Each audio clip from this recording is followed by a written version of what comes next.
యెహోవా మెక్కాదిస్ పవిత్రపరచు ప్రభువు. మీరు నాకు పరిశుద్ధులై యుండవలెను. యెహోవా అను నేను పరిశుద్ధుడను.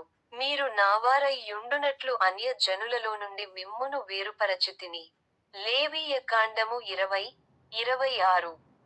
ఆశలలో నిరాశల